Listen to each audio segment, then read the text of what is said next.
ചരിത്രം രചിക്കപ്പെടുന്നത് യുദ്ധക്കളങ്ങളിലാണെന്നാണ് നമ്മൾ കരുതുന്നത്. എന്നാൽ ലോകത്തിലെ പല വലിയ സാമ്രാജ്യങ്ങളുടെയും പതനവും ഉയർച്ചയും തീരുമാനിക്കപ്പെട്ടത് ഇരുളടഞ്ഞ മുറികളിലും രഹസ്യ കൂടിക്കാഴ്ചകളിലുമാണ്. വേഷം മാറിയും മതം മാറിയും ശത്രുവിന്റെ കിടപ്പറയിൽ വരെ ചെന്നെത്തിയ ചിലരുണ്ട്. ചരിത്രത്തിലെ അദൃശ്യരായ ചാരന്മാർ.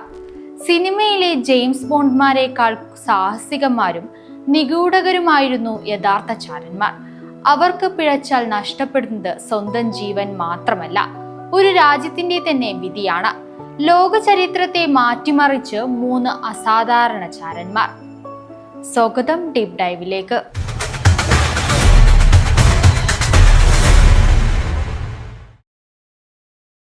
പുരാതന ഭാരതത്തിൽ നിന്ന് ചാണക്യൻ എന്ന ബുദ്ധിരാക്ഷസൻ മൗര്യ സാമ്രാജ്യം കെട്ടിപ്പടുത്തത് വെറും വാളുകൾ കൊണ്ടല്ല. അദ്ദേഹം രൂപം നൽകിയ ഒരു രഹസ്യ സൈന്യമുണ്ടായിരുന്നു, വിഷകന്യകന്മാർ. ആരായിരുന്നു ഇവർ? ശത്രു രാജാക്കന്മാരെ വശീകരിച്ച് ഇല്ലാതാക്കാൻ ചാണക്യൻ പരിശീലിപ്പിച്ചെടുത്ത അതിസുന്ദരികളായ പെൺകുട്ടികൾ. ഇവർക്ക് കുട്ടിക്കാലം മുതലേ ഭക്ഷണത്തിൽ ചെറിയ അളവിൽ വിഷം നൽകി വളർത്തും. കാലക്രമേണ ഇവരുടെ ശരീരം ഒരു വിഷപ്പൊതിയായി മാറും. ഇവരുടെ ഒരു ചുംബനം പോലും ശത്രുവിന്റെ മരണം ഉറപ്പാക്കുമായിരുന്നു. യുദ്ധം തുടങ്ങുന്നതിന് മുൻപ് തന്നെ ശത്രുരാജ്യത്തിന്റെ അടിത്തറ ഇളക്കാൻ ഈ ചാരവനിതകൾക്ക് കഴിഞ്ഞു.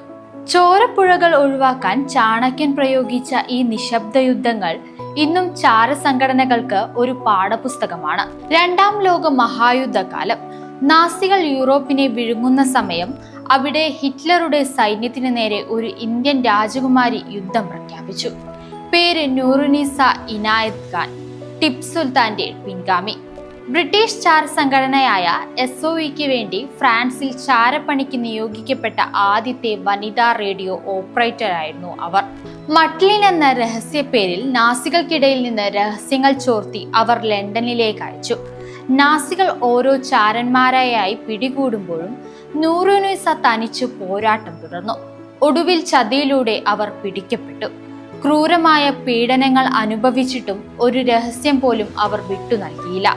തൂക്കുമരത്തിലേക്ക് നടക്കുമ്പോൾ സ്വാതന്ത്ര്യമെന്ന് ആക്രോശിച്ച് ആ ധീരവനിത ചാരചരിത്രത്തിലെ തിളങ്ങുന്ന നക്ഷത്രമാണ്. ചാരന്മാരെ നമ്മൾ രാജ്യദ്രോഹികൾ എന്ന് വിളിക്കാറുണ്ട്. എന്നാൽ ലോകത്തെ ഒരു ആണവ യുദ്ധത്തിൽ നിന്ന് രക്ഷിച്ച ഒരു ചാരനുണ്ട്, ഒൾഗോ പെൻകോവാസ്കി. സോവിയറ്റ് യൂണിയന്റെ മിലിറ്ററി ഇന്റലിജൻസ് ഓഫീസർ ആയിരുന്നു ഇദ്ദേഹം. അമേരിക്കയുടെ CIA രഹസ്യങ്ങൾ കൈമാറി 1962 ക്യൂബൻ മിസൈൽ പ്രതിസന്ധി സമയത്ത് സോവിയറ്റ് യൂണിയന്റെ മിസൈൽ ശേഷിയെക്കുറിച്ചുള്ള കൃത്യമായ വിവരം പെൻകോവസ്കി നൽകിയതുകൊണ്ടാണ് ലോകം 3ാം ലോക മഹായുദ്ധത്തിൽ നിന്ന് രക്ഷപ്പെട്ടത്. സ്വന്തം രാജ്യത്തെ ചതിച്ചുവെങ്കിലും ലോക സമാധാനത്തിന് വേണ്ടി അദ്ദേഹം വലിയ വില നൽകി. KGB പിടികൂടിയ അദ്ദേഹത്തെ വധിക്കുകയായിരുന്നു. ഒരു പക്ഷേ അദ്ദേഹം ആ വിവരം കൈമാറിയില്ലായിരുന്നെങ്കിൽ ഇന്ന് ഭൂമി ഇങ്ങനെ ഉണ്ടാകുമായിരുന്നില്ല. വിഷകന്യകമാരിൽ നിന്ന് തുടങ്ങി ഇന്ന് സൈബർ ചാരപ്പണിയിൽ എത്തി നിൽക്കുന്നു ഈ ലോകം. ചാരന്മാർ ഇന്നും നമുക്കിടയിലുണ്ട്. അവർക്ക് ഹീറോ പരിവേഷമോ മെഡലുകളോ ലഭിക്കാറില്ല. പലപ്പോഴും ചരിത്രത്തിന്റെ ഇരുളടഞ്ഞ ഏടുകളിൽ അവർ ഇല്ലാതാവുന്നു.